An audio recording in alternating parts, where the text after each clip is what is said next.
Hope everybody's having a good day. This is Madison with Health by Ratio. We are a completely online group of functional movement coaches, corrective exercise specialists, licensed physical therapists, functional health coaches that all work as a team with our clients online to help them get to their functional health goals. So moving away from chronic pains and injuries and getting back to moving in full ranges of stable motion. And I wanted to jump on this video today to talk about neck pain and neck-related injuries, from compressions to bulge discs to herniations to degenerative disc disease, nerve-related issues stemming from compressions, all kinds of stuff. So everything in and around the neck complex, that is our main topic for today. So why do these injuries occur, and how do our clients have such great successes with this? Like, we've had hundreds of clients come in to our program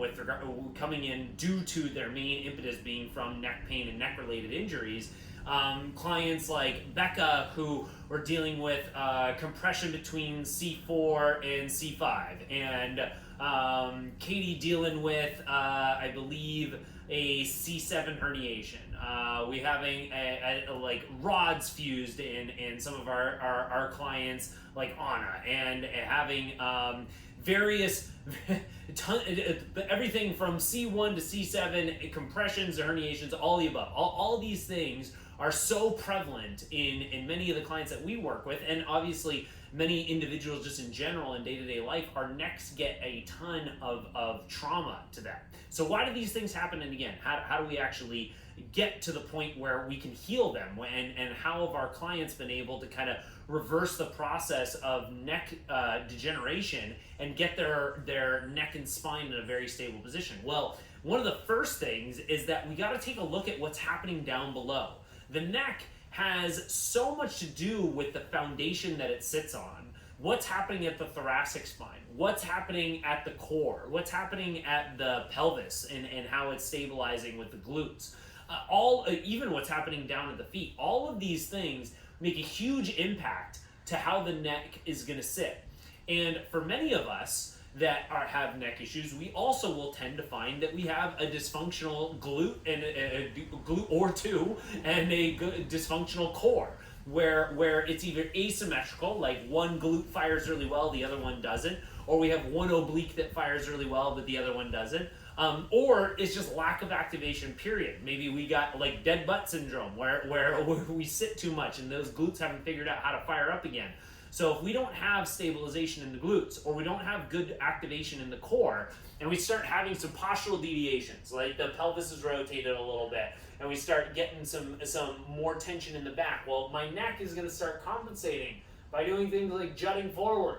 And we'll start to move the chin out in front, and the head, it's kind of as a counterbalance. It's trying to compensate for the lack of glute and core activation. Also, we got some bad postural habits, like we've been sitting in front of our computer, we're eating, driving, doing all these things that kind of tighten us up right here. Then naturally, the neck and the chin are going to fall forward too with this kind of postural deviation. Obviously, I'm over-exaggerating it. Not too many of us are rolled forward and jutting forward this extreme, but you guys get the gist. And you probably, if you're dealing with neck related injuries or pains, probably can relate. Yeah, I find I catch myself jutting my neck forward or tilting my head down a lot, and my shoulders roll forward a lot. And I also feel like I don't really engage my glutes and my core very well. Okay, well then this video is for you.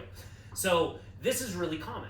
And when our glutes and our core aren't stabilized the right way, and when our shoulder girdle is jutting forward and our neck is going forward, every inch that our head goes forward, from its line point being stacked directly on top of the spine versus moving forward, every inch that it goes forward, the rule of thumb is that the amount of load that your neck has to absorb increases by roughly approximately 10 pounds. So for every inch I go forward, my neck is now absorbing 10 more pounds of pressure. And then if I go 2 inches forward, it's now absorbing 20 more pounds of pressure. Normally, the average head weighs, like, let's say around 10 pounds, like give or take a couple of pounds, but around there. So normally, if I'm in good neutral position, my neck is handling a 10-pound load. If I move 1 inch out forward, now all of a sudden my neck is now going to a 20-pound load. If I move 2 inches, now it's a 30-pound load. So it's a massive increase in tension by the head moving forward. And so that compensation that's happening from the lack of recruitment from the glutes and the core and bad postural position at the shoulders is what's increasing by 2-3-fold of pressure on the cervical spine itself. So what we really want to do, and what clients like Becca and clients like Petey and clients like Anna that have started to really be able to reverse the impacts of things like fusions that they've had, or rods that they've had put in place, or even just compressions and herniations that they haven't been able to offset, how they've been able to reverse this process and get them in a much more stable position where the neck isn't getting aggravated, where the vertebrae are staying stacked, where they're not even having these nerve impingements. Well, it stems from working on the actual ground up and redeveloping this entire core so that we can have a good postural position so that the neck can sit in a really good place. So some ideas that we want to do is we've got to wake up the glutes. We got to strengthen up the core. We got to wake up our back musculature, like our rhomboids, our mid traps, our lats, like our big back stabilizers. We want all three of those things to work in harmony. And now, depending on the person and depending on what your imbalance is, like if you got more tightness on the left versus the right hip, maybe you got more of a lack of recruitment from one oblique versus the other. Maybe you got one shoulder that's a little bit more impinged than the other. Maybe you have one quad or adductor that's a little bit more overactive than the other. Whatever it is, depending on you, depends on what stretches you should be doing, and depends on what exercises, more importantly, you should be doing to teach your body how to move and stabilize correctly. So it kind of depends on each person on how we need to address your hips, how we need to address your core, how we need to address your thoracic spine. And that's why every single one of the people we work with starts off with a free assessment call with us, where we connect with them over a video assessment to analyze how their whole body is moving from head to toe so that we can identify how are the imbalances showing up throughout their kinetic chain. What are the dysfunctions happening that are impacting the glutes and the core and the T-spine and therefore the neck and everywhere else in between. And then we can get really specific on, okay, well now we know how the body's moving, now let's go into how we correct it. And this is a free call that we offer for everybody, and we go into the actual corrective process with you. It is intended to be a very extensive service call to give you guys as much information as possible. And so we're going to include a link in our video post for this, and so feel free, if it's something that you're interested in, whether our program's a good fit for you or not, we are more than happy to connect with you on that free call and give you as much personal advice on how your body's moving and how to correct it as we possibly can. And if it works out that we are a good fit for each other to help you move in full range of stable motion, great. If not, we're not even going to go into the sales process. It's totally fine. We just want to help give as much information as possible. So that's something that if you guys want some individual help on, what's going on with my glutes and my hips and my core and my thoracic spine, and how do I specifically correct those, then please take advantage of that. But then the next thing is now we're going to complement this by actually doing some neck specific techniques. Now we've addressed the foundation. We've got the glutes and the core and the back stabilized and fired up. Okay, well now let's get this neck back into position. And one of the things that we got to do is undo this jutting forward position that stems from spending time on the computer or the bad postural compensation. Also being on our phone, right? It's really common for us to hold our phone down in front, right here, and we bring our chin down. And that whole thing is moving my whole head forward, and it's putting more pressure on my neck. So we get all of these things that are jutting us forward and tilting the head down, increasing the pounds of pressure on my neck by 10 to 20 pounds for every inch or two that I'm going out in front. So after I've done some work to train these glutes and core and back to stabilize, and I'm in a good postural position, that doesn't necessarily mean my neck isn't good, that it's now going to be in a good position. I got to train my central nervous system to pull this thing back into what's called a chin tuck, into a good postural position. So one of our more advanced exercises, more challenging exercises for the neck itself, is a banded chin tuck. So what we do with this is you want to grab a really light resistance band. Like this is just a light, like 10-pound resistance band that I have. But it can be as light as you want. And we're going to wrap this around the back side of my head and I'm going to place both of my forearms parallel on the wall and kind of start pulling my head toward the wall. So I'm right here, and I'm standing about 6 inches away from the wall with my toes, and I'm going to get my forearms directly on top of this wall. So right now I can feel the band is trying to pull me forward. So I'm going to think right now, I want to connect my glutes and my core and my back, and I want to get them active while I do this exercise. So I'm not just doing the neck motion without paying attention to the glutes and the core. These things are integral in how my neck performs, so I got to wake them up at the same time. So I'm in this position, and I'm going to think right now, squeeze my butt. So I'm thinking just clench the butt cheeks. Okay, that engages my butt. That's easy. I want to tighten my core a little bit. So like if someone was about to punch me in the stomach, okay, I got that tight. And I want to get my shoulders back a little bit. Okay, so pinch the shoulders back. All right, now I'm in a good position. My butt's fired up, my core is tight, and my shoulder girdle is in a good neutral position. So now I'm going to go straight forward with my chin and straight backwards with my chin.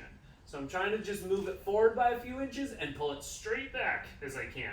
I am not pulling the chin down toward my chest, and I am not looking up as I come back. I am looking dead straight ahead with each one of these reps. Now, that in and of itself is going to be challenging for most people. Another good progression to that is once you're in your chin tuck position and you're stable, is then play around with your arm positioning, with your palms facing the wall, or your palms facing you. And you can go in and out of rotations at my forearms, still squeezing my butt, still keeping the shoulders back, still engaging the core. But by rotating these palms, I'm changing the tension in and around this neck, and I'm activating my shoulders a little bit differently as well. So it's a great little progression. And then the last thing that we're going to do is we're going to go back to neutral, go back to my chin tuck, and I'm going to simply look to my left and look to my right while maintaining that chin tuck position.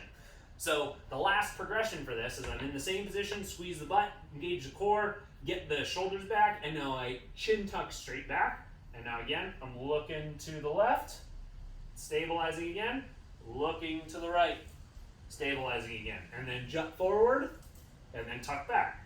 Do it again, look to the right now, look to the left now, coming forward, release, and reposition. So this little resistance band, and like I said, it can be any type of resistance band that you want to use, but just using something along these lines to do some chin tucks with a little bit of resistance helps you train that neck to sit back into a good postural position. If you do that while waking up the glutes and the core and your back stabilizers, well then you're making a massive difference to your whole kinetic chain. Your postural position is going to change like crazy. And this is why our clients have gone from, we're talking decades of chronic pain, nerve-related impingements that are causing zings down their arm in the middle of the night while they can't sleep well, where we're having chronic pain and aches that are impacting us all day long while we're working it and just wear on us. And they've gone from this for years, if not decades, to not only being relatively pain-free, like being able to mitigate these sorenesses, but actually functional, like able to get back to their activities, like whether it's hiking, whether it's training for a triathlon, whether it's being able to just work out comfortably without feeling like I'm going to add so much tension in my neck that it's going to set me off for a migraine or whatever. We're able to actually get ourselves in a stable position, allow the vertebrae to stack on top of each other, allow the nervous system to run through their pathways the way that we should, and actually allow the blood vessels and capillaries to move and the blood flow to move throughout the neck and into the brain the way that it should. So it prevents and helps us with everything from, like I said, like neck and shoulder pains to nerve-related pain that goes down from the arms down into the lower back, as well as even migraine and headache-related symptoms. So all of this is interconnected.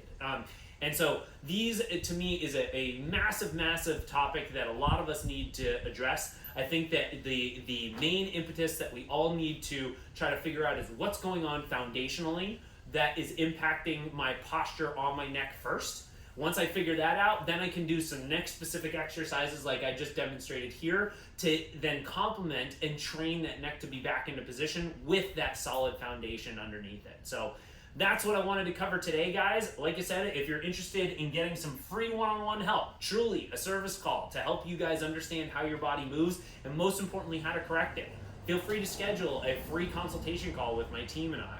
and we'd be happy to connect and give you as much help as we possibly can.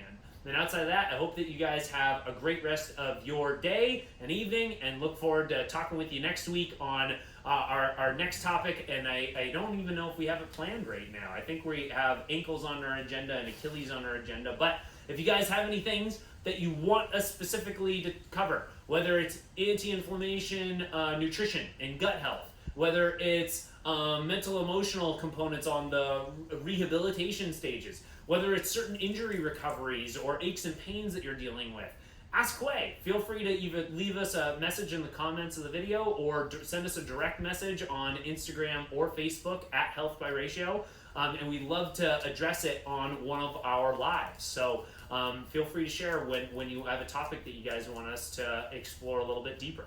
Outside of that, from Stella, who's laying on the ground underneath the camera right now, and myself, have a great day. We'll talk to you guys soon.